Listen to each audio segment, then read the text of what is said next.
오늘 저희 가천대학에 정말 귀한 손님 모셨습니다. 김황식 국무총리께서 직접 방문을 해주셨고요. 오전 행사를 거쳐서 지금 이 자리 국제홀에서 여러분과 함께 진솔한 대화의 시간, 또 자유로운 소통의 시간을 가져보도록 하겠습니다. 저희 이 자리가 한 120석 이상 되는데 자리가 모자라는군요. 꽉 찬 열기 그대로 전달될 수 있으면 좋겠고요. 대학생 여러분이 갖고 계신 이 시대의 고민들 진지하게 나눌 수 있고, 또 관심사항이 무엇인지 잘 전달됐으면 좋겠습니다. 그리고 또 대학가 현장의 생생한 목소리도 잘 가감없이 전달해 주시면 고맙겠습니다.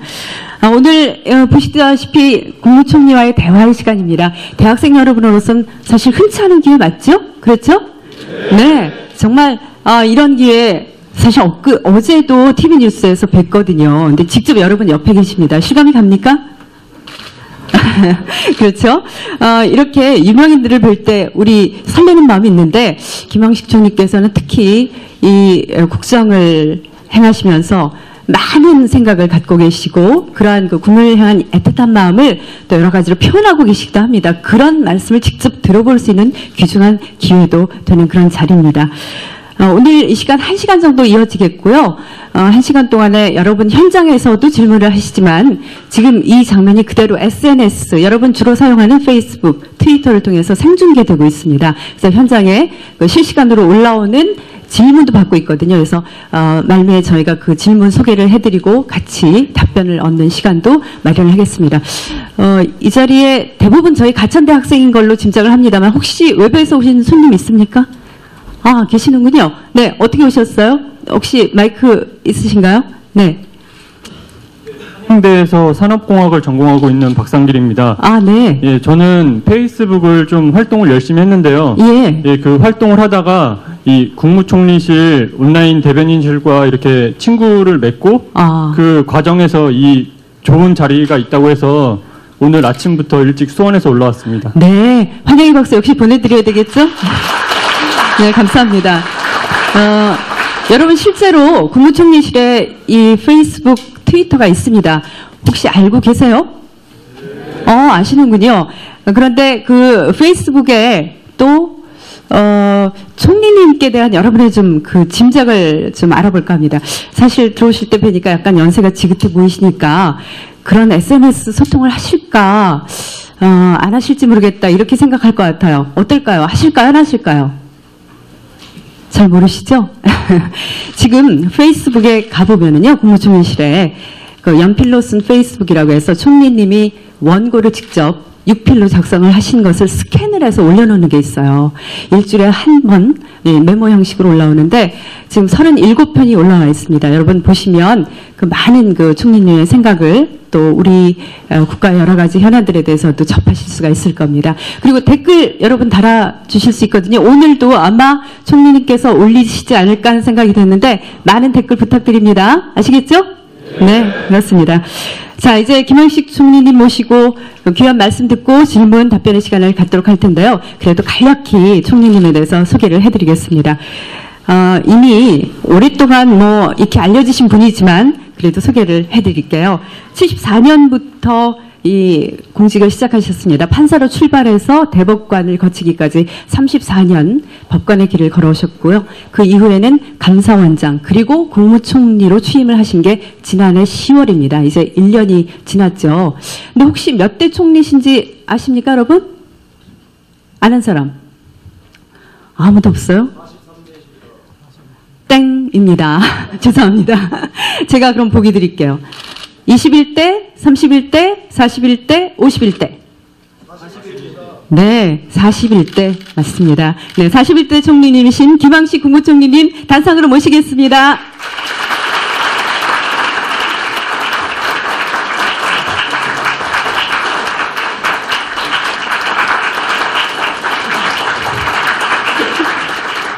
네, 감사합니다. 먼저 학생들을 위해서 간략하게 인사 말씀 전해주시고요. 또 질문 답변 시간 갖도록 하겠습니다. 예, 여러분 반갑습니다. 오늘 오전 이곳에서 그 콘텐츠 산업진흥위원회가 열렸습니다. 그래서 그 위원회가 제가 위원장이기 때문에 그 회의를 주재하려 이제 여러 장관님들, 차관님들, 민관위원들 모시고 회의차 이곳에 왔다가 대학에 오는 김에 젊은 대학생들하고 대화를 한번 나누는 것이 어떻겠느냐 하는 우리 총리실 간부들의 권고가 있어서 그거 참 좋은 생각이다 하고 응낙을 했습니다.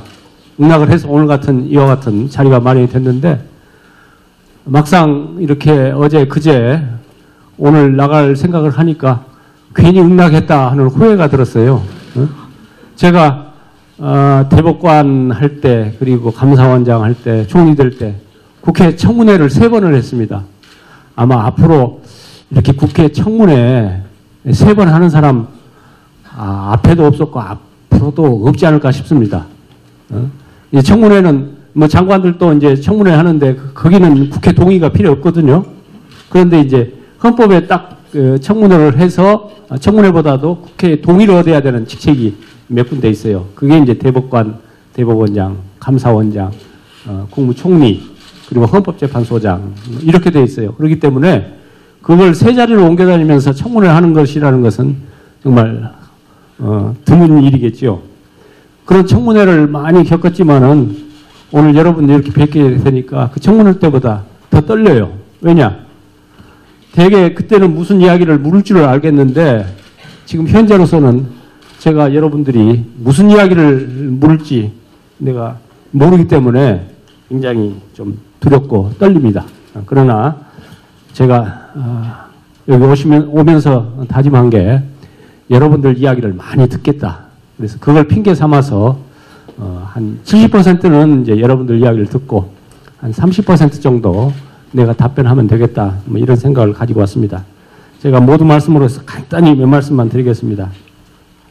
우리나라가 참 짧은 한 반세기 만에 민주화도 달성했고 산업화도 달성한 참 세계 역사상 2차 대전 이후에 많은 나라들이 이렇게 독립을 했지만은 그러한 두 가지 업적을 한꺼번에 달성한 유일한 나라입니다. 아시다시피 지난 50년간의 국민 소득이 260배 증가했습니다. 그리고 지금 현재 금년도 아마 12월 중순경, 초순경에 무역 규모가 한 1조 불 달성이 될 겁니다. 이건 엄청난 겁니다. 우리 어렸을 때 학교 다닐 때 1억 불 달성했다고 대잔치했던 기억이 나는데 이건 정말 어마어마한 거죠. 세계 7위의 수출 대국이고 세계 6위의 외환보유고 국가고 또 외국에서 평가하기를 완전한 민주주의를 실현하고 있는 세계 26개국이 있는데 그 나라 중에 하나고 아시아에서는 최고의 민주주의 국가다. 한국이 22, 일본이 22입니다. 그리고 세계에서 5번째로 이 4대 스포츠 시합을 개최한 나라.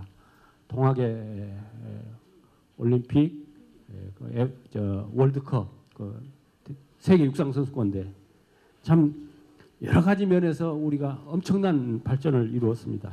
여러분 최근 알다시피 뭐 한류를 통해서 우리의 문화가 세계 각지에 이렇게 전달되고 있는 이런 참 자랑스러운 국가입니다. 그러나 한편으로는 모두들 힘들어합니다. 요새 여러분들 경우 보더라도 뭡니까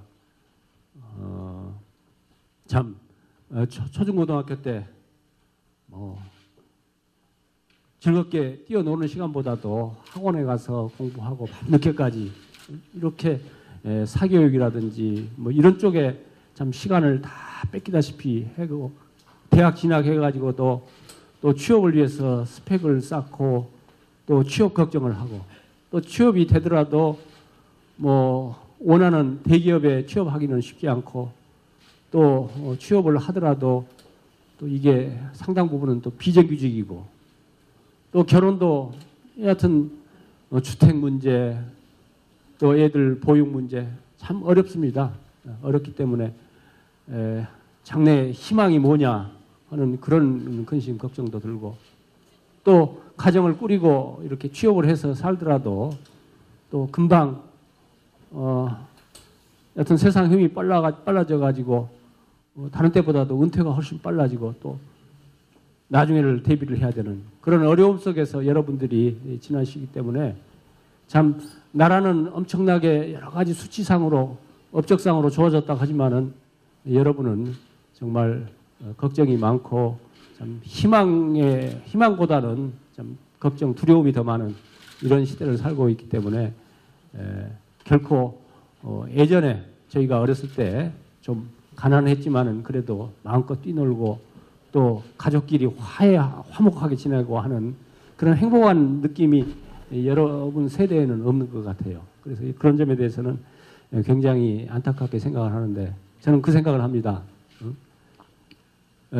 모든 것이 이와 같이 발전되고 좋아졌는데 왜 사람들은 행복감을 안 느끼고 오히려 미흡하고 경우에 따라서는 불행하다고 생각까지 하는지 이런 현상들을 우리가 어떻게 봐야 되는 건지 그러면 우리가 어떻게 하면은 진짜 나라도 발전한 만큼 우리도 같이 온 세대가 더불어서 행복한 사회, 나라를 만들어 가야 되는 것이 어떻게 할 수 있는 것인지 하는 것에 대해서 우리가 진지하게 고민하는 그런 이제 장이 열렸으면 좋겠습니다. 제가 모든 말씀이 조금 길어졌습니다. 여러분들 질문에 어떤 성실껏 답해 올리도록 이렇게 하겠습니다. 네, 감사합니다. 박수 보내드리죠. 예. 자, 모두들 오늘 사실 참 흔치 않은 기회고요.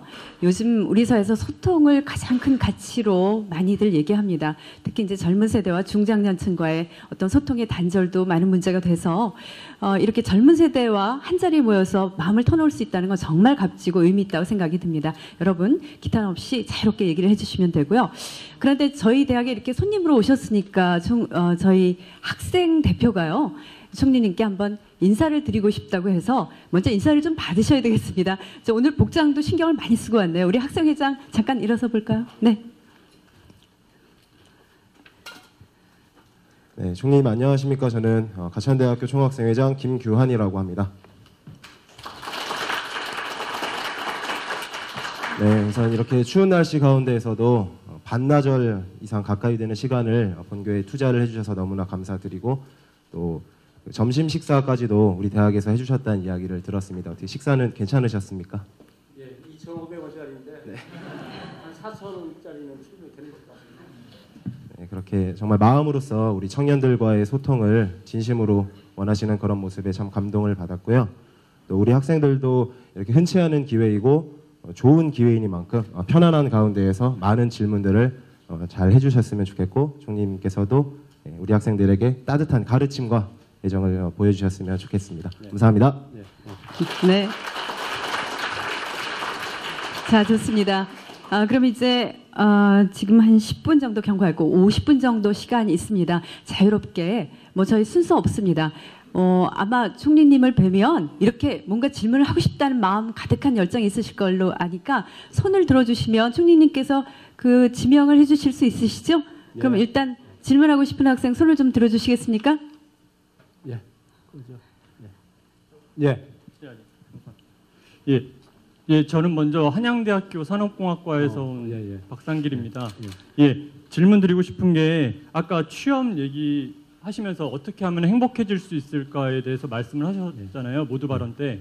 예, 근데 여기 지금 보면 대학생들입니다. 다.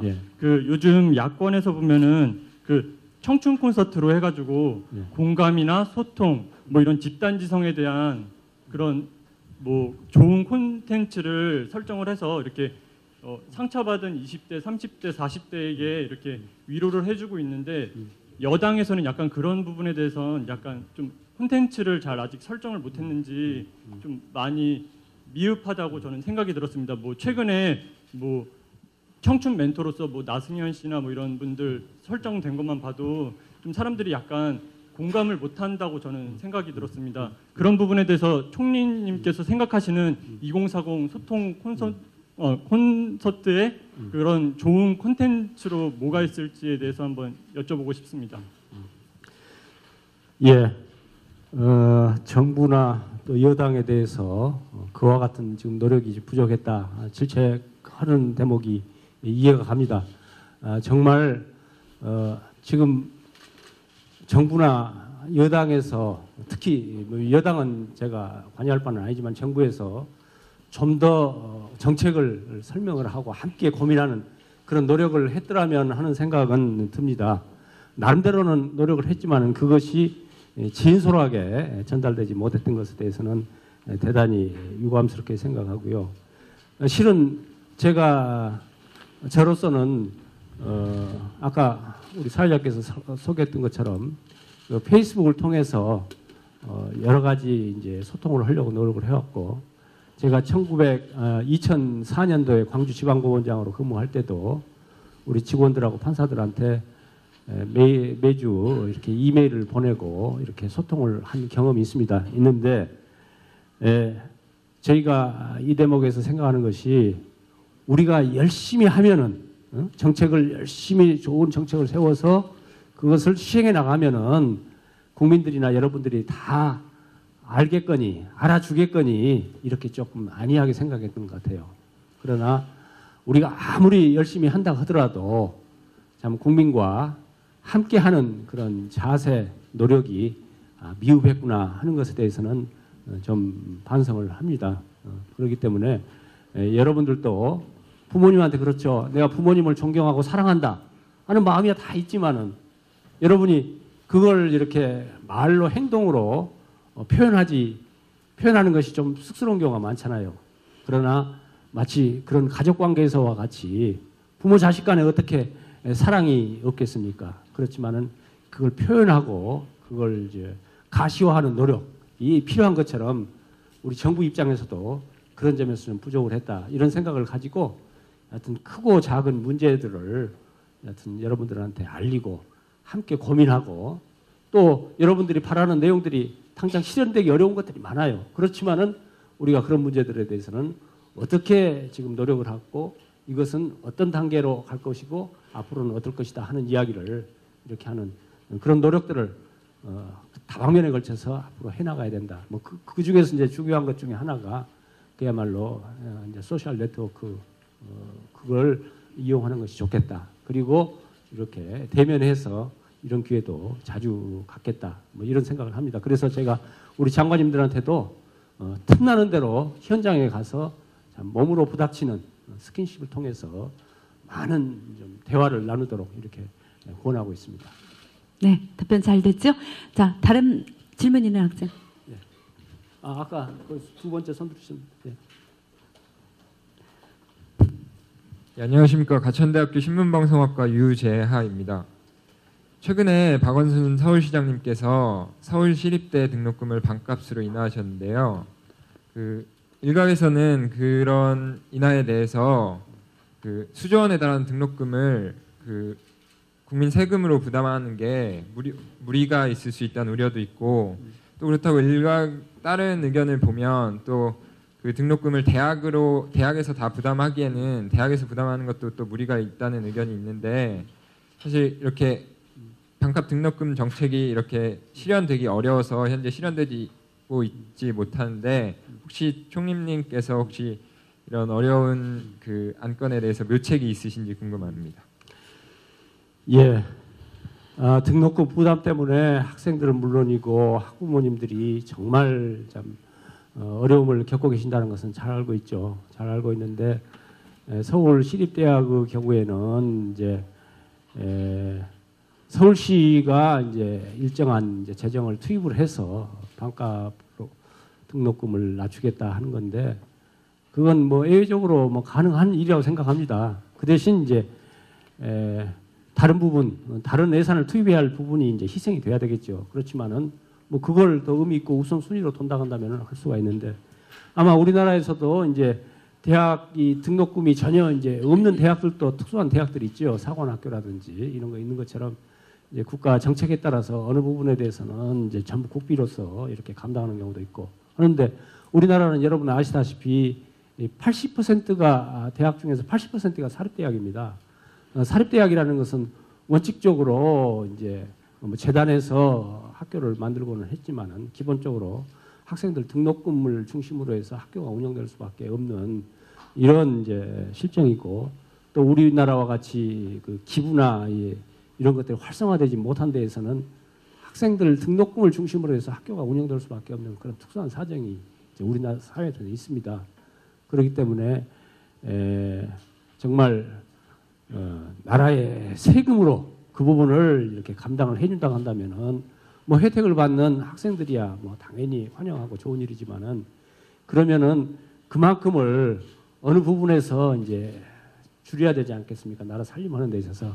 그런데 여러분 보면은 정말 나라 살림에 요소요소에 예산을 투입해야 될 부분이 많습니다. 맞는데 과연 대학 등록금이 말하자면 다른 어느 것보다도 최우선 순위로 지원돼야 되는 대목이냐, 이것에 대해서 이제 정부에서는 이제 고민을 하지 않을 수가 없습니다. 그렇기 때문에 정부로서도 이제 금년도에 한 내년도에 1조 5천억 원을 투입을 해가지고 우선 이제 생활이 어려운 분 중심으로 해가지고 이렇게 장학금으로 지원해 나가고, 그리고 대학들도 자체적인 노력을 통해서 또 명목 등록금도 낮춰가고 뭐 이렇게 해나갈 수 있는 이제 계획을 세우고 있습니다. 그리고 또 여러 가지 다양한 이제 방법을 동원을 하고 있는데, 한 가지 분명한 것은 그게 하루 아침에 되지는 않는다. 그렇기 때문에 정부에서는 그 문제에 대해서는 정말 깊이 고민을 하고 있고 차근차근 단계적으로 해나가고, 가령 예를 들어서 내년의 경우에는 7분위라는 것은 이제 소득을 10%, 20%, 30% 국민을 이제 10단계로 나눴을 때 하위 7분위에 해당되는 분들에 대해서는 평균적으로 한 22%의 등록금이 경감되는 그런 효과를 거둘 것입니다. 그리고 차근차근 이제 그쪽의 예산도 늘려나가고, 또 그 밖에 다른 다양한 방법을 통해서 우리가 등록금 부담을 줄여나가는 노력을 해나간다. 이렇게 말씀드리겠습니다. 네.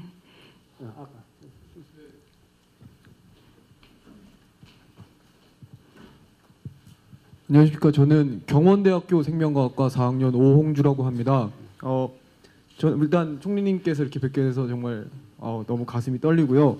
혹시 총리님께서는 앨런 그린스펀 전 FRB 의장님을 알고 계십니까? 네. 네, 그 전 의장님께서 혹시 어떤 전공으로 대학을 졸업하셨는지도 알고 있습니까? 네, 그건 모르겠습니다. 네, 그분께서는 전혀 경제와 상관없는 줄리어드 음대 목관학기 출신이었습니다. 근데 그렇지만 그분은 전 세계 통화를 움직이는 그런 미국의 연방준비제도 이사회 이사장을 이제 위장을 맡았었는데요.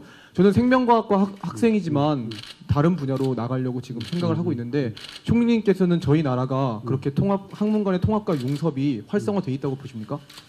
예, 그 점에서 지금 학생이 지적하는 것처럼 그런 부분에서 좀 부족합니다. 조갑하기 때문에 우리가 학문에 있어서 이렇게 통섭하는 그런 쪽으로, 심지어는 인문과학이 이제 자연과학하고도 서로 이렇게 교차해서 넘나드는 그런 교육이 되고, 그래야 이제 사회가 더 다양하게 발전한다. 뭐 이런 생각을 가지고 있습니다. 그런데 지금 아시다시피 또 현실적으로 그러면은 많은 그 학과라든지 이런 것을 통폐합한다든지 그런 노력이 병행이 돼야 되는데, 그것을 현실적으로 해나가는 데에서는 또 이해관계 있는 사람들이 많기 때문에 그렇게 우리가 계획한 것처럼 생각한 것처럼 쉽게 진행시킬 수는 없는 그런 문제가 있어요. 그렇지만은 기본적으로 학생이 뭐 답을 준 거나 마찬가지인데 그런 쪽으로 우리도 더욱 노력을 해 나간다 하는 생각을 가지고 있습니다. 네. 외교부나 이런 곳에 지원을 했었는데 다른 학생들에 대해서는 상당히 정부에서 차별을 많이 주는 걸로 알고 있고, 저희 혹시 떨어졌고, 또 서울의 유수의 흔히 말하는 스카이 계열 대학에서는 그런 학교 측에서 준비를 잘했지만 저희처럼 이렇게 좀 어정쩡한 대학이라고 하죠, 흔히 말하는 그런 대학에서는 그런 정부의 도움조차 받기 어려운 실정입니다. 그렇다면은 정부에서 지금 말하고 있는 개방된 사회라고 하시죠? 예, 이제 기본적으로 우리가 국가가 지향하는 것은 뭐 학벌이나 이런 것보다는 기본 능력이 평가돼서 존중받는 사회를 만드는 것이 우리의 목적입니다. 그렇기 때문에 심지어는 꼭 대학을 나와야 되느냐, 말하자면 고교를 졸업하고 취업을 하고 또 나중에 더 학문적으로 접근하고 싶은 사람들은 진학을 할 수 있는 그런 트랙을 만들어주고 하는 이런 거고, 기본적으로 정부에서는 모든 응시 자격에서 학력 같은 것은 전부 그 도외시하고 이런데, 아마 이제 인턴 같은 이제 특수한 이런 경우에는 말하자면은 잠깐 와서 이제 트레이닝하는 그런 코스이기 때문에 아마 경우에 따라서는 해당 부처에서는 우선 당장 이제 바로 활용하기에 적정한 그런 이제 학생들을 이제 인턴으로 채용했는가는 모르겠습니다. 그러나 제가 그 점에 대해서는 그저 인턴 과정에서부터 좀 더 물론 이제 인턴을도 경쟁이 있으면은 이제 골라서 이렇게 채용할 수밖에 없으니까 기왕이면 더 적합한 사람을 이렇게 활용하는 것은 뭐 당연하겠지만은, 그러나 기본적으로 학과나 또 학력이나 이런 것에서 차별이 안 되도록 이렇게 관리를 해 나갈 것입니다. 예, 예. 좋은 의견을 주셔서 감사합니다. 네. 예.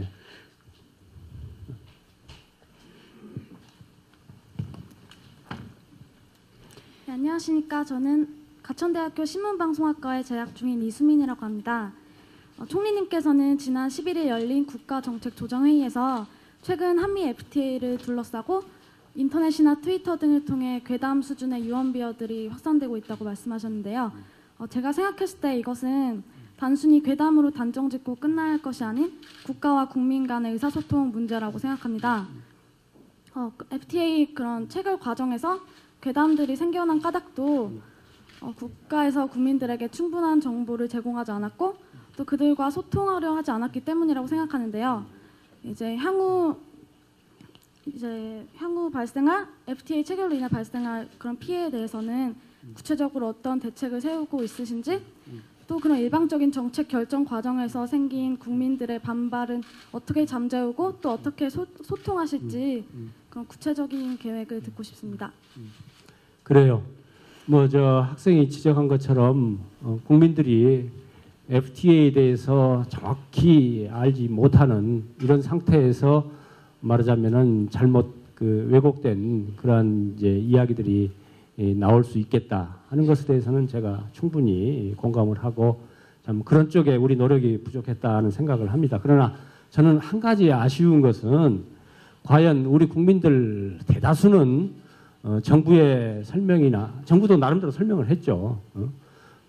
경제적으로 효과가 어떻게 되고 일자리에는 어떤 영향을 미치고 뭐 등등 설명을 했는데 그걸 뭐 진지하게 듣고 이해해주는 그런 분들도 많이 계시지만은, 그러나 무조건 이제 정부의 발표를 믿지 않으려고 하는 그런 또 분들도 솔직히 이 사회는 존재를 합니다. 그렇기 때문에 솔직히 모든 국민을 한 100% 다 설득시키고 전체의 동의를 얻어내기는 좀 힘든 이제 우리 현실이다 하는 것은 이해하실 거예요. 그러나 어쨌든 지난번에 참 국회에서 참 세계 뉴스가 통해서 알려진 대로 이렇게 좀 부끄러운 모습을 통해서 그것이 체결은 처리는 됐는데, 앞으로 정부에서는 해야 할 일이 있습니다. 많은 부분에서 이제 수출도 늘어나고 해서 우리 경제에 도움이 될 텐데, 이제 농수산업, 제약업 분야에서는 상당한 손해가 예상이 됩니다. 그런데 대개 이제 FTA를 초계를 하면은 여러 가지 이제 이해관계 있는 산업들 중에서 어떤 쪽은 이제 이득이 생기고 어떤 쪽은 이제 손해가 생기고 하기 때문에 이 손해 쪽인 부분을 잘 우리가 이제 끌어올려야죠. 근데 그 방법 중에 하나는 피해가 생길 때 그 피해를 보전해 주는 것, 직접적으로 그 피해를 보전해 주는 것, 기준을 세워가지고 가령 그 FTA로 인해서 영업상의 이제 실적이 가령 85% 그러니까 15% 정도가 떨어졌다 했을 때 그에 생기는 손해의 가령 90%를 정부에서 직접적으로 보전해 준다. 뭐 이런 것. 그 다음에 또 하나는 직접적인 것은 아니지만은 간접적으로 가령 예를 들어서 우리 축산업을 예를 들게요. 예? 미국 쇠고기가 많이 들어올 겁니다. 더 들어올 테지만은 그런데 우리 국민들이 미국 쇠고기보다는 한우를 훨씬 더 선호하거든요. 여러분들 보면은 가격도 뭐 경우에 따라서는 2배씩 차이가 나고 그렇지 않습니까? 그러니까 우리 한우 산업을 그야말로 여러 가지 시설을 현대적으로 이렇게 해서 더 질 좋은 한우를 이렇게 생산할 수 있는 기반 여건을 만들어주는 이런 방법을 통해서 경쟁력을 제고시켜서 오히려 FTA를 통해서 더 오히려 전화위복 기회를 삼을 수 있는 이런 다양한 정책들을 이제 해 나갈 겁니다. 그것이 지금 FTA 체결 과정에서 양당 원내대표가 서로 이제 합의를 해가지고 이렇게 쌓이는 게 있잖아요. 그 내용에 대부분 그런 내용들이 들어가 있습니다. 그렇기 때문에 우리로서는 그런 내용들을 전부 충실히 이 정부에서 정부 정책으로 반영할 뿐만 아니라 또 그 밖에 우리 산업의 경쟁력을 높이기 위해서 여러 가지 지원을 할 것이다. 가령 우리가 농수산이나 식품 이 분야에 대해서 많은 피해가 있을 것이라고 그러는데 우리 산업이 앞으로 굉장히 그 부분에 경쟁력이 있습니다. 왜냐하면 여러분 중국이 날로 발전하고 있기 때문에 중국에서 부자가 말하자면 13억 인구 중에서 한 5%만 하더라도 그 엄청난 숫자거든요. 근데 그분들이 이 한국 식품이 위생적이고 청결하다, 또 영양가도 풍부하다는 것을 지금 압니다. 그렇기 때문에 말하자면 중국 부자들은 한국 식품을 상당히 선호해요. 그렇기 때문에 우리가 그런 쪽으로 더욱 발전시키면은 엄청나게 중국에 수출을 늘 수 있는 이런 기회가 된다.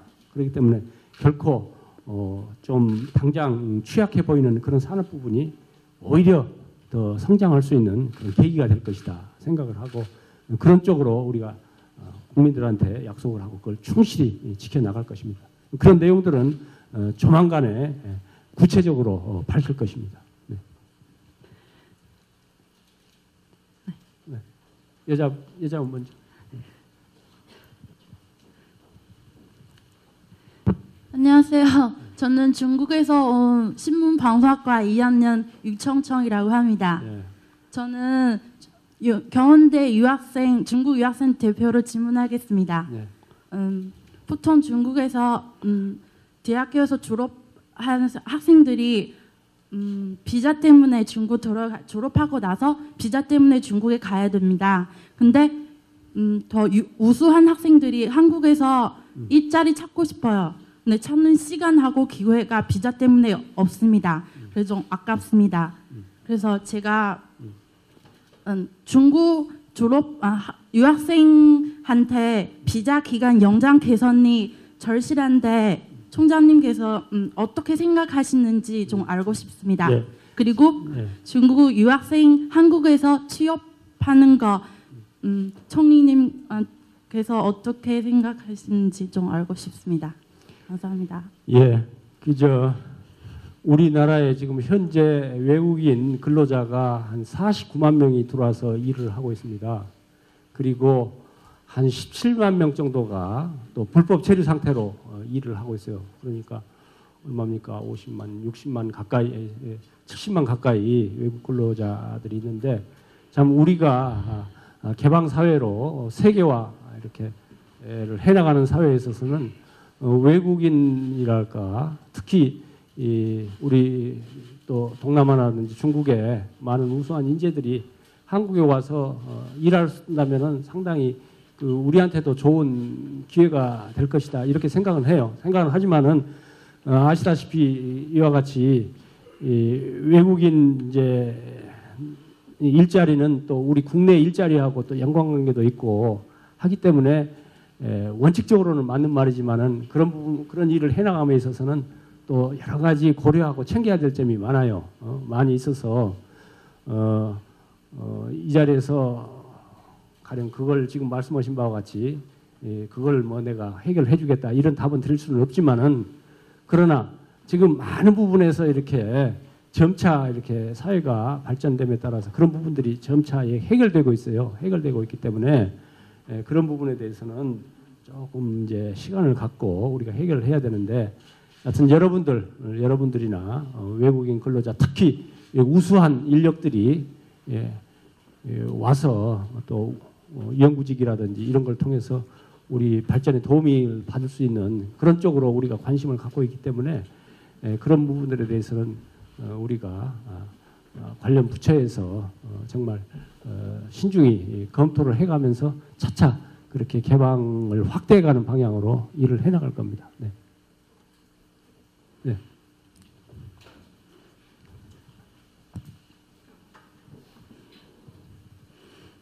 예, 가천대학교 신문방송학과에 재학 중인 이성민이라고 합니다. 저 총리 혹시 나는 꼼수다라는 프로그램을 들어보셨습니까? 예, 들어봤습니다. 최근 나는 꼼수다와 같이 뉴미디어를 통해서 개인들이 정치적 견해를 표출하는 경우가 많아지고 있습니다. 최근 근데 이런 현상에 대해서 방송통신위원회가 뉴미디어 심의팀이라는 것을 신설해서 통제하려는 움직임을 보이고 있는데 총리님께서 이런 SNS를 통한 정치적 견해 표출을 어떻게 생각하시는지 질문하고 싶습니다.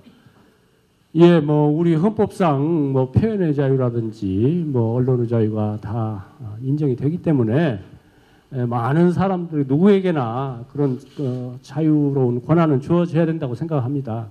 그렇지만은 다만 그런 내용들이 정말 허위라든지 또는 타인의 명예를 훼손하는 이제 이렇게 되면은 그건 사회 전체의 통합 차원에서 또 그 피해를 보는 그 당사자의 차원에서는 정말 억울한 것이기 때문에 그런 내용들이 좀 건전하게 이렇게 발전돼 나갔으면 좋겠다 하는 생각을 갖습니다. 그러나 다양한 민주주의라는 것은 상대적인 거거든요.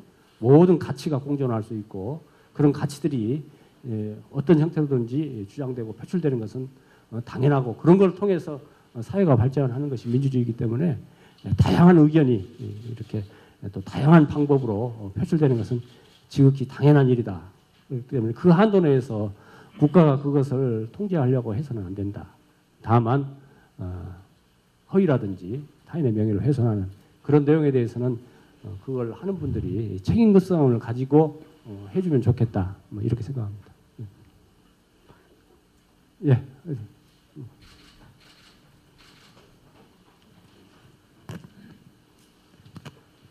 네, 안녕하십니까. 저는 가천대학교 영어영문학과 3학년에 재학 중인 박충이라고 합니다. 저는 장래희망이 경찰입니다. 네, 총리님께서는 1970년대 이후로 거의 법 쪽에 평생 이렇게 몸담고 헌신하셨는데 이제 요즘 특히 아동범죄라든지 성범죄 등 각종 흉악한 범죄가 많이 일어나고 있는데 이런 흉흉한 세상에서 이 시기에 희망적인 메시지 한마디 주시면 감사하겠습니다. 글쎄요, 우리 사회가 겪고 있는 그런 이제 범죄라든지 이런 것을 참 깨끗이 없앨 수 있다면 얼마나 좋겠습니까? 그런데 참 그게 세상이라는 게 그렇게 가볍게 안 되는 것 같아요. 어쨌든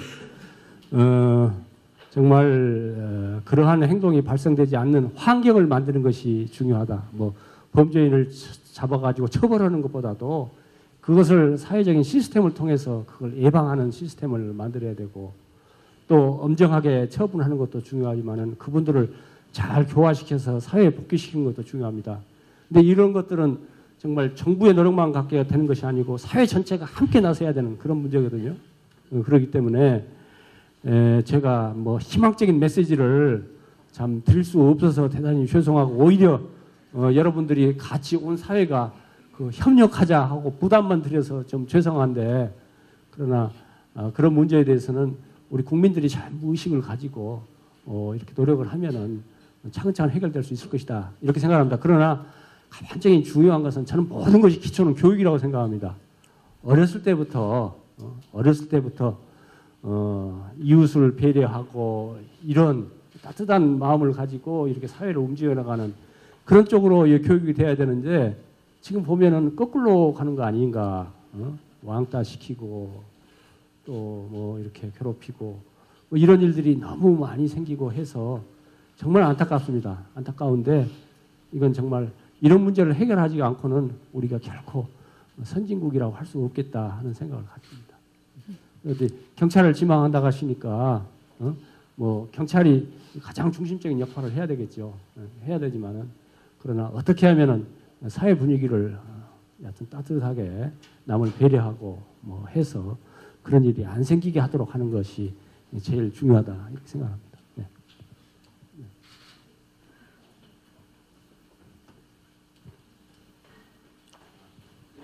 네.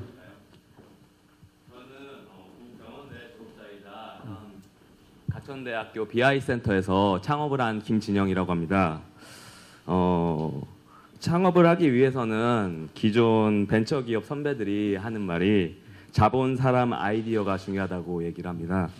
저희한테는 아이디어가 있고 그리고 사람도 있었습니다. 근데 자본이 없어서 사람이 지금 나가게 됐고 사람을 더 이제 들어올 수 없는 현실에 와 있습니다.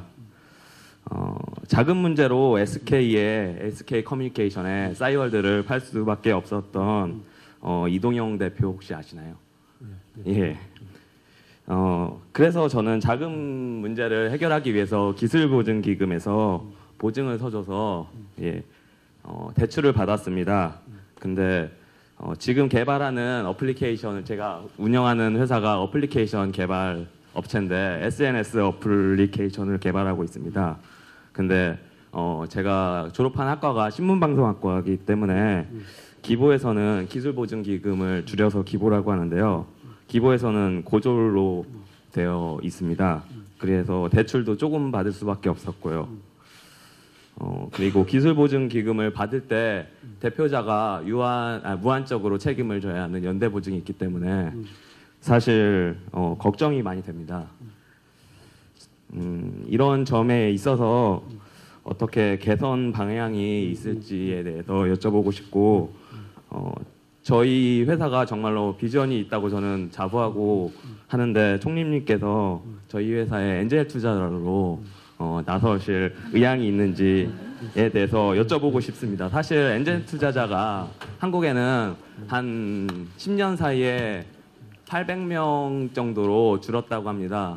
근데 사실상 전무하다고들 하거든요. 그래서 한번 여쭤보고 싶어서 이 자리에 왔습니다.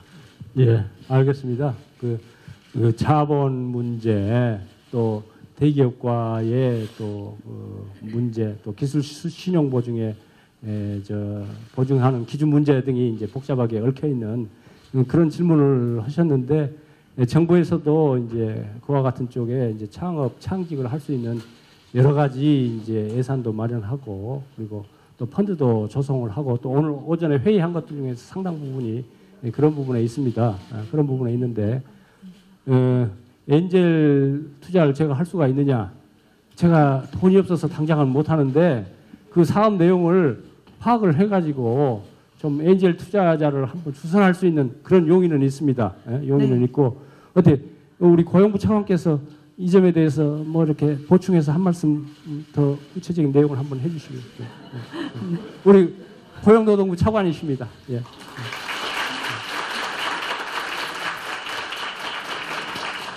예, 고용부 차관입니다.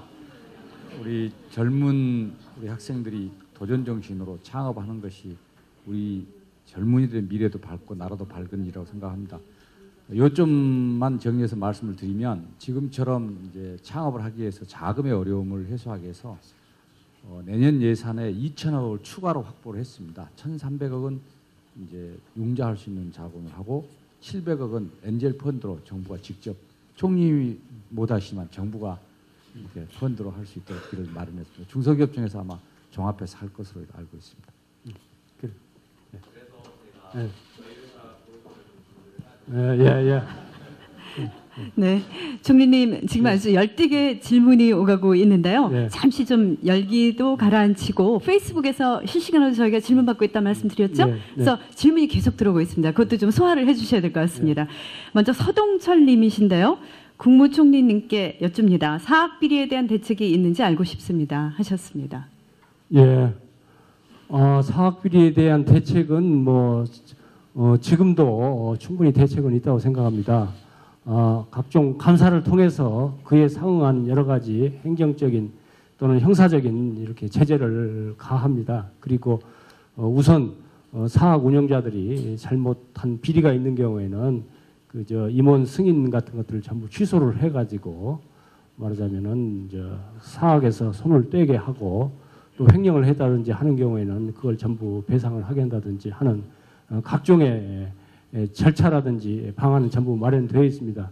그러나 이제 혹시 질문하신 취지가 그것이 제대로 작동하지 않은 것이 아니냐, 뭐 이런 취지에서 하시는 말씀이라고 한다면은 저희들이 그런 내용을 정확히 파악을 한다고 한다면은 그건 뭐 그에 상응한 엄정한 처리가 있을 것이다. 그렇게 말씀을 드립니다. 네.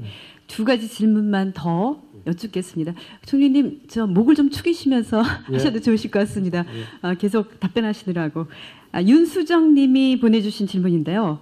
기업은 정부의 물가 인상을 요구하고 있지만 서민들은 물가 인상으로 인해 가계 부담이 큽니다. 그 점에 대해서 생각하시는 부분을 밝혀주십시오라고 주셨나요? 예.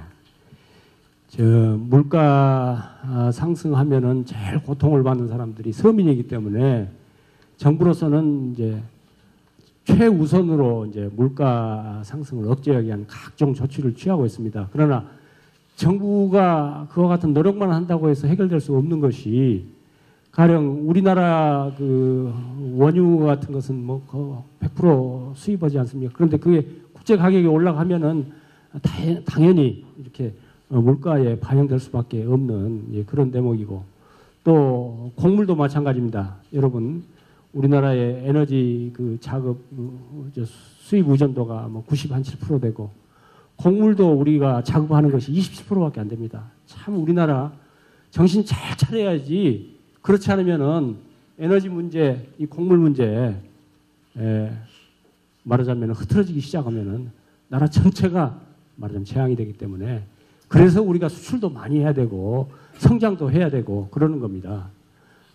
지금 말씀하신 바와 같이 여하튼 그 물가는 최대한으로 억제를 하려고 노력을 하고 있는데 다만 한편으로는 적어도 특히 공기업 이제 한전 같은 경우에 전기료 인상 요인이 많습니다. 왜냐하면은 전기료 받는 것 가지고 그저 비용을 감당을 못하기 때문에 적자가 계속 나고 있어요. 그런데 그것은 결국에 가서는 이제 국민 부담으로 돌아오는 거거든요. 그렇기 때문에 참 전기료 같은 것도 물가 수준도 고려를 하면서 또 올려야 될 공공요금도 그렇죠. 뭐 지하철 요금이다, 철도 요금이다.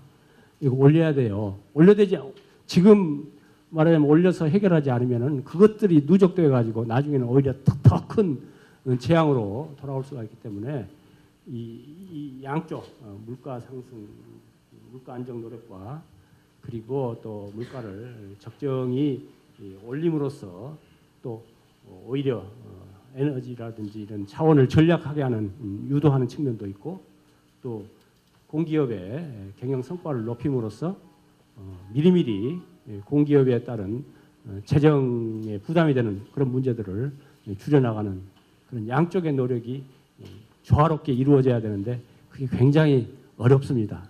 그러나 정부로서는 국민들의 중지, 전문가들의 중지를 모아서 잘 해결해야 되는 문제다 생각하고 그런 쪽으로 깊이 연구를 하고 있습니다. 네, 또 페이스북을 통해서 들어온 질문 세 번째 질문이 있는데요. 총리 임기가 끝나면 가장 먼저 하고 싶으신 일에 대해서 질문해 주셨나요? 이정현 님이 보내주셨습니다. 예.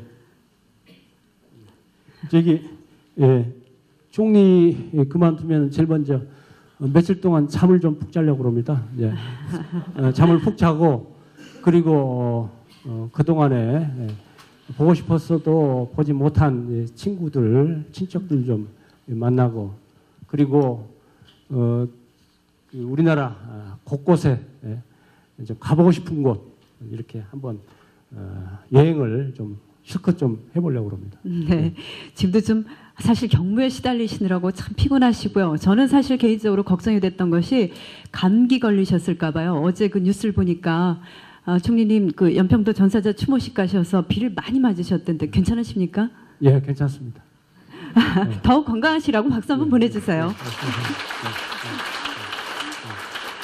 자, 이제 시간 많이 경과했는데 아직 그래도 시간 남아 있습니다. 학생들 질문 계속 이어지고 있는데 뭐 주저 없이 손을 들어주시면 됩니다. 네.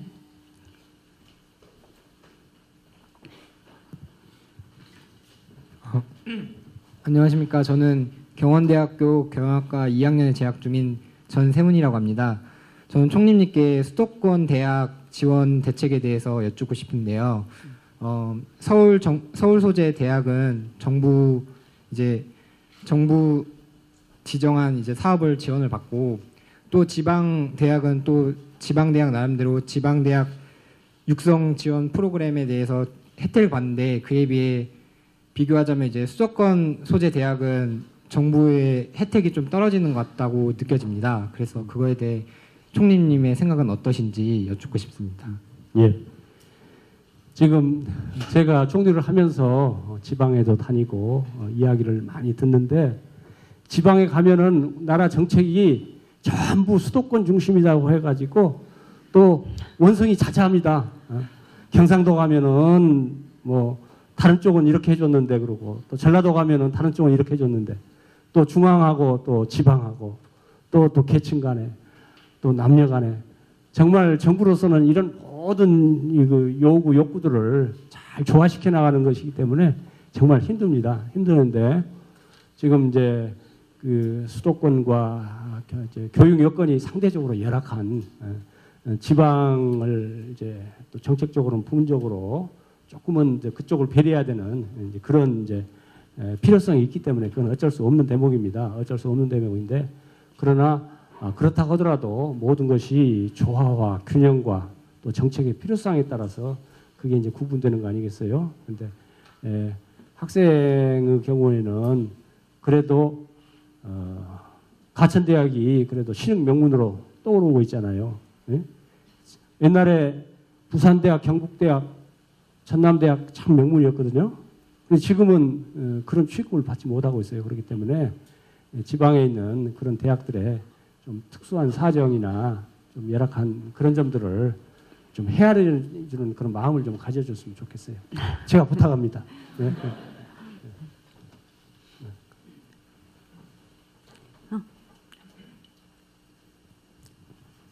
네, 안녕하세요. 저는 가천대학교 국제통상학과에 재학 중인 조용범이라고 합니다.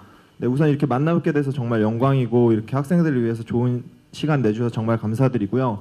여쭤보고 싶은 게 저는 두 가지가 있습니다. 좀 가벼운 질문일 수도 있는데요. 첫 번째는 저는 삶을 살아감에 있어서 비전이 되게 중요하다는 생각을 가지고 살아가고 있습니다. 그래서 총리님은 어떠한 비전을 가지고 현재까지 이러한 위치에 오셨으며 앞으로 어떤 그런 걸 어떻게 실현하실 생각이신지가 첫 번째로 궁금하고 두 번째로 궁금한 내용은 개인적으로 이렇게 리더십에 대해서 되게 관심이 많습니다. 그래서 제 개인적인 생각으로 리더십이라는 이런 수트라는 생각이 들어서 사람마다 몸에 맞는 자신만의 리더십이 있다고 생각이 드는데요. 총리님께서는 이렇게 대법원장이라든지 이런 여러 자리를 하면서 어떻게 보면 리더 중에 리더의 위치에 계신 분이신데 어떠한 리더십을 가지고 계시고 그것을 실현하셨는지가 좀 궁금합니다. 예. 근데 제가 오늘 총리 역할을 하고 있지만은 저는 뭐 특별한 비전을 가지고 세상을 살아오지는 않았어요. 고등학교 때 대학 진학할 때 어디를 갈까 이렇게 생각을 했는데 의과대학. 근데 제 형님이 의사셨는데 별로 좋아 보지 않더라고요. 그래서 이제 의대 지우고 또 내가 수학이나 과학 이런 걸 잘 못했어요. 그래서 이제 이과 지우고 이렇게 하다 보니까 법과가 남더라고요. 그래서 제가 이제 법과대학을 갔어요.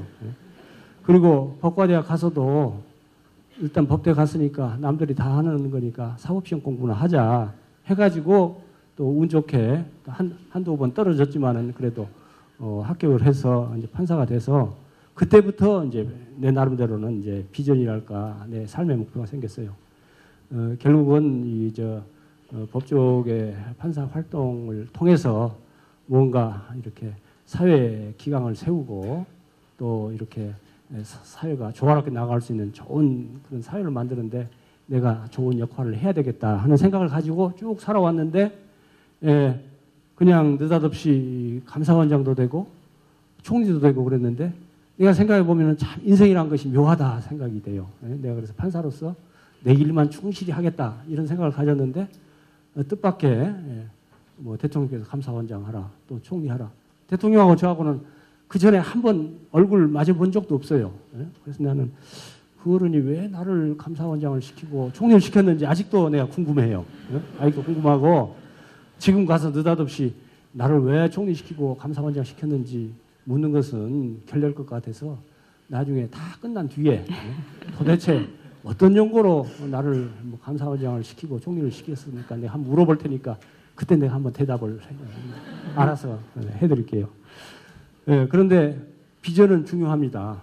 내가 어떤 목표를 가지고 살아야 되겠다는 비전은 중요한데 우선 여러분들한테는 뭐 당장 내가 뭐 세상 속된 말로 출세하겠다, 돈을 많이 벌겠다 하는 그런 비전을 갖지 마시고 여러분이 진짜 좋아하고 또 여러분이 하는 일을 통해서 사회에 공헌할 수 있는 그런 목표를 세우는 것이 좋겠다는 생각을 드리고 또 여러분들은 이제 그야말로 젊은 세대이기 때문에 뭐 실패를 두려워하지 마세요.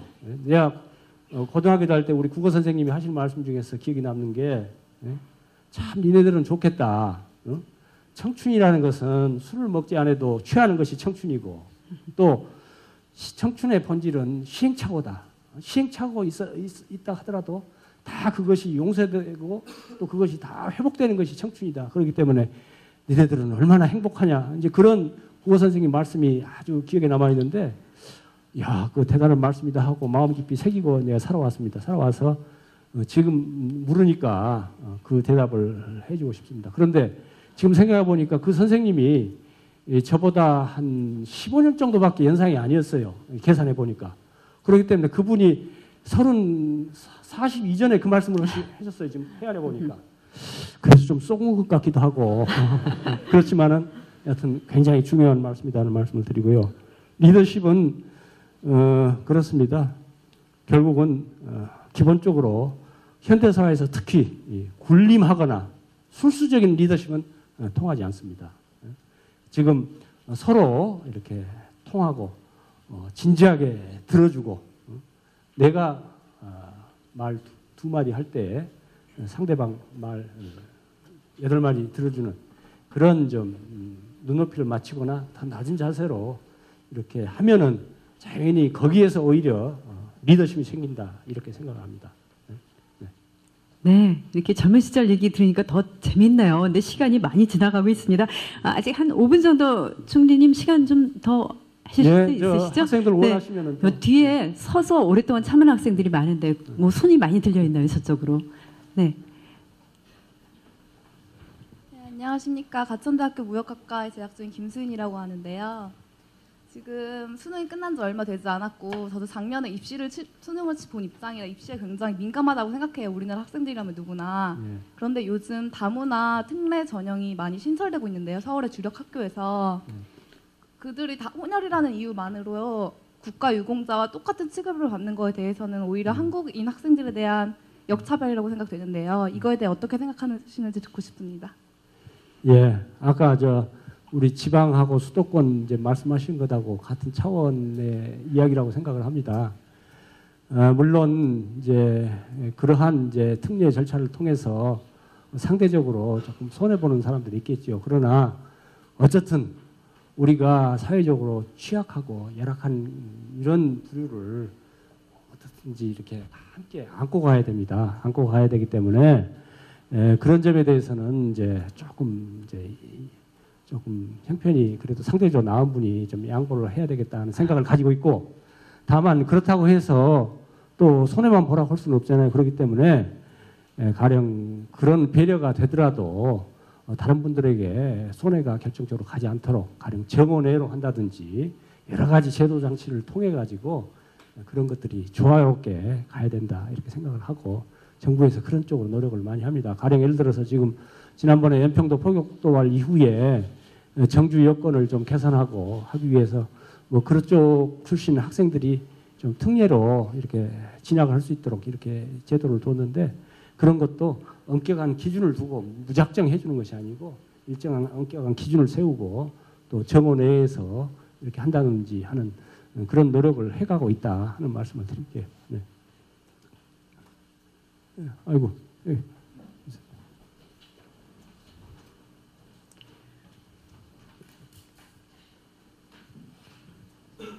네, 안녕하세요. 네, 저는 경원대학교 법학과 김희연이라고 합니다. 네, 총리님께 질문 드릴 것은 모든 전국의 대학에 언론이 있습니다. 그런데 그 언론들이 뭐 신문사든 교지든 네, 뭐 학교에 비판적인 글을 쓴다고 해서 뭐 많이 없어지고 혹은 뭐 인원이 감축되고 그렇게 생활을 하고 있는데요. 이에 대해서 어떻게 생각을 하시는지 대학 언론의 자유란 무엇이라고 생각하시는지 궁금합니다. 예, 뭐 그것도 대학 내에 한정되는 언론이라 하지만은 그것도 기본적으로 아까 말씀 바와 같이 그것이 허위라든지 또는 근거 없이 남을 비방하는 거든지 뭐 이래서는 안 되겠지만은 그 밖의 영역에 있어서는 자유롭게 활동할 수 있도록 이렇게 보장이 돼야 된다 이렇게 생각을 합니다. 네. 예.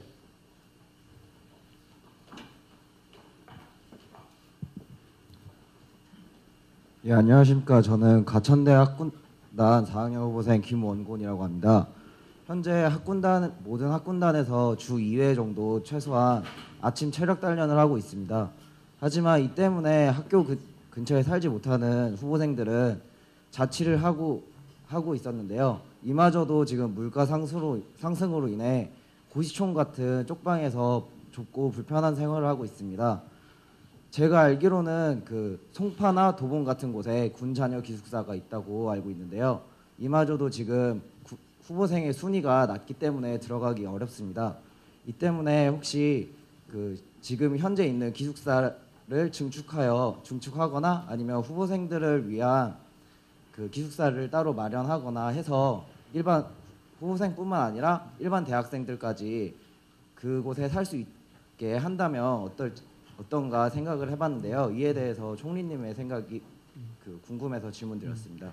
기본적으로 대학생 기숙사에 대해서는 이제 민간 자본이든지 국비든지를 통해서 기숙사를 확충하려고 노력을 하고 있다는 말씀을 드리고, 그리고 이제 그 군인 관련 기숙사 문제에 대해서는 제가 그 내용을 정확히 알지 못하니까 지금 질문하신 내용을 관계 기관한테 한번 어떤 형편인지 하는 것을 좀 검토를 한번 하도록 그렇게 하겠습니다. 네. 아이고, 자.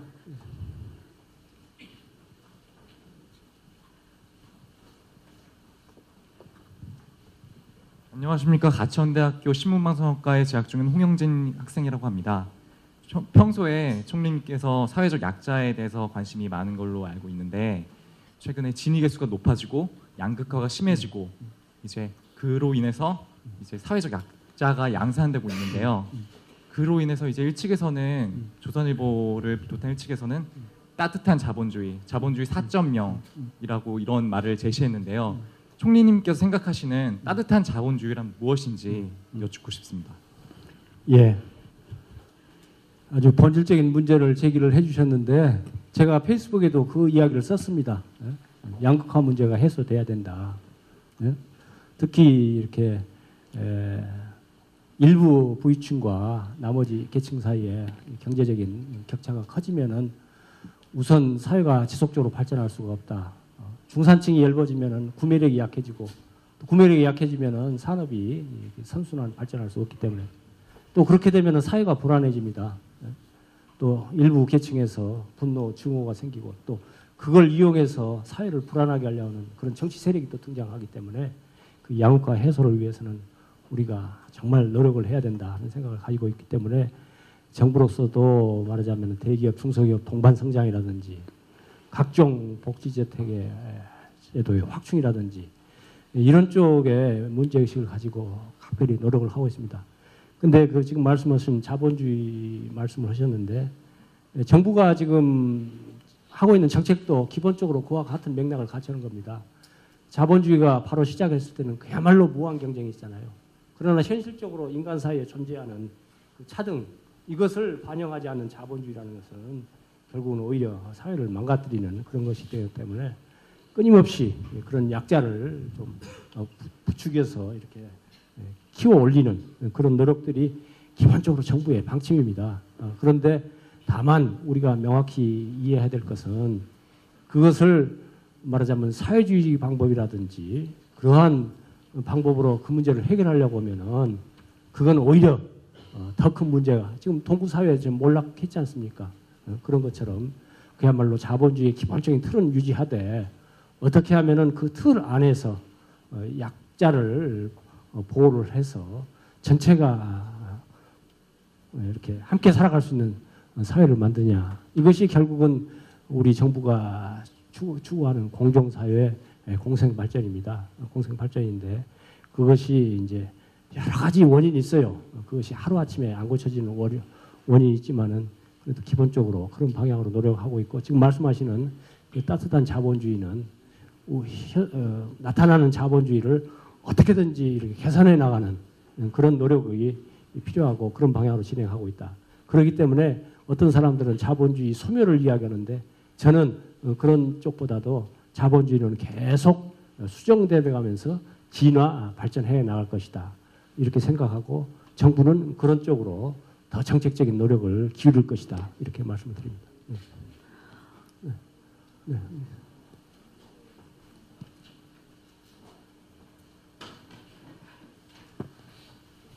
네, 총님 반갑습니다. 경원대학교 부총학생회장 이재원입니다. 그 앞에 사회적인 많은 문제들에 대해서 우리 학생들이 질문을 해주셔서 저는 지극히 개인적인 거 한번 여쭤보고 싶습니다. 제가 부총학생회장으로 있으면서 우리 총학생회장 아까 인사드렸던 분과 같이 티격태격 할 일도 많고 싸우거나 그럴 때도 많은데 그러한 상황을 겪으면서도 참 재밌는 일들도 많았었습니다. 그래서 총리님께 개인적으로 여쭙고 싶은 말씀은 대통령 각과 어떤 개인적인 관계를 가지시고 계시는지 그런 것들이 좀 궁금합니다. 네.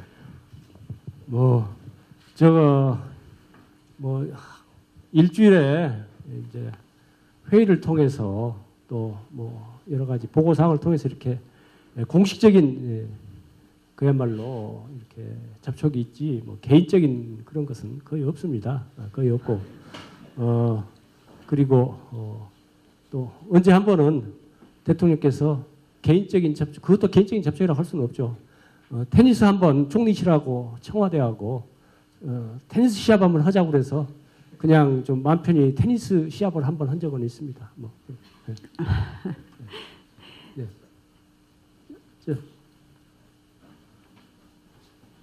네, 안녕하세요. 신문방송학과 4학년에 재학 중인 박시진이라고 합니다. 이거 말씀하신 사항인지 모르겠는데 요새 대학생들이 등록금 때문에 상당히 골머리를 앓고 있습니다. 그래서 이 등록금 정책에 대해서 어떻게 돼가고 있는지 총리님의 의견을 듣고 싶습니다. 어디 밖에 나갔다 들어오셨어요? 네. 그래서 우선 간단히 이제 대학에서도 여러 가지 구조 조정 노력을 하고 있으니까 대학에서도 그걸 조금 경감하려는 노력을 할 거고 정부 차원에서는 1조 5천억을 투입을 해서 우선 이제 경제적으로 약한 약자부터 이렇게 장학금이 돌아갈 수 있도록 이렇게 하겠다. 그렇게 되면은 아까 말씀드린 바와 같이 하위 70%에 해당되는 이제 대학생 자녀의 경우에는 약 전체적으로 한 평균 22% 정도 등록금 부담이 경감될 것이다. 이렇게 생각을 하고 앞으로 더 많은 노력을 다방면에서 기울일 것이다. 이렇게 말씀을 드립니다. 저희가 약속드린 시간 이제 좀 이미 넘어섰습니다만 그럼 한 질문 정도만 더 받아볼까요? 네.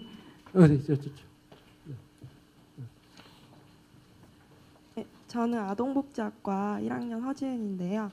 최근에 안철수 교수님의 연구 비용을 삭감하고 교과서에 안철수 교수님의 내용이 들어간 부분을 검토하는 등 보복성 정치 압박이 이루어졌었는데요. 그럼에도 불구하고 안 교수님은 1,500억이라는 기부금을 가난한 청소년들에게 내셨는데 어떻게 생각하시는지, 그리고 총리님도 혹시 이게 총리직을 끝내시고 내실 의향이 있으신지. 뭡니까? 정치적인 압박이 들어갔다 하는 이야기는 제가 잘 모르는 이야기입니다. 구체적으로 어떤 내용인지 제가 지금 처음 듣는 이야기고, 어디 기관을 감사한다는 이야기는 들은 것 같은데 그 외에 다른 압박을 가했다 이런 것은 근거가 있는 이야기였었는지 제가 잘 모르기 때문에 답변을 드릴 수가 없고, 또 1,500억을 기부한 건 그분 동기가 어떤 건지 그분 마음속을 내가 들어가 보지 못해서 모르겠지만은, 그러나 그분이 명확히 밝힌 것이 있어요. 평소에 생각했고 계획했던 것이다. 그렇기 때문에 그걸 믿어야지 다른 이야기 할 게 뭐 있습니까? 그리고 또 1,500억 원을 이렇게 기부를 하신 것은 그야말로 경제적으로 여유 있는 분들이 이 사회에 환원하는 차원에서 그렇게 한 것에 대해서는 박수를 보내야 될 일이다 이렇게 생각을 합니다. 예, 저도 돈을 좀 벌어가지고 이렇게 남을 돕는데 노력을 할 거고 또 돕는다는 것은 반드시 부자만 되어야 돕는 것은 아닙니다. 우리나라 기부 문화를 보면은 오히려 소득이 적은 분들이 큰 액수는 아니지만 훨씬 더 뜻있게 기부를 하고 있습니다. 저도 그런 대열에 이미 동참하고 있고 또 앞으로도 계속 그렇게 할 것입니다. 네. 네, 지금 뭐 질문이 계속 이어져서 참 열띤 분위기인데요. 이 현장을 지금 생중계되고 있다고 했죠. SNS를 통해서 페이스북에 댓글이 벌써 올라왔습니다. 김용기 씨가 이런 댓글 남기셨어요. 오늘 이런 방송을 처음 보는데 추후에도 이런 간담회 형식의 대화가 실시될 예정이 있나요? 그래서 웃음을 띄워주셨고요. 참 훈훈하고 좋습니다. 라고 주셨고 배민성 씨 국무총리실의 국민과 소통하는 모습 너무 보기 좋습니다. 좋은 반응들, 이 호응들이 이어지고 있습니다. 앞으로도 이런 기회가 좀 더 많아져야겠다는 생각이 듭니다. 오늘 1시간 꽉 채웠습니다. 1시간 이상 저희 가천대학교 찾아주시고 대학생들로부터 진솔한 얘기 또 가감없이 많은 의견을 전달해 주시고 교환해 주신 우리 총리님께 다시 한번 뜨거운 박수를 보내주시기 바랍니다. 네, 감사합니다. 네. 네. 저희 가천대학은 또 처음 오셨죠? 오늘? 두 번째 왔습니다. 그러십니까? 네. 만나서 이렇게 소통의 시간, 귀한 시간 가져보신 그 경험도 있으실 텐데 그 새로운 감회랄까요? 그런 걸 조금 전해주시고 마무리로 말씀을 좀 해주시죠. 네. 예. 제가 총리 된 뒤에 대학을 2번 방문했습니다. 그런데 2번 다 이 가천대학입니다. 이래서는 안 된다 이런 생각을 하는데 여하튼 그리고 오늘 여러분들과 이런 시간을 갖게 됐는데 첫째 우리 오미영 교수님이 사회를 너무 잘 봐주셔가지고 제가 감사합니다. 부담 없이 이렇게 할 수 있어서 고맙고요. 특히 이 행사 시작하기 전에 잠깐 인사를 드렸는데 저를 보더니 화면으로 보는 것보다는 훨씬 젊어 보이십니다. 그래서 그 점에 대해서 특별히 더 감사하다는 말씀을 드리겠습니다. 네, 사실입니다. 근데 네. 오늘 여러분 동의하시면 박수를 보내주세요. 네.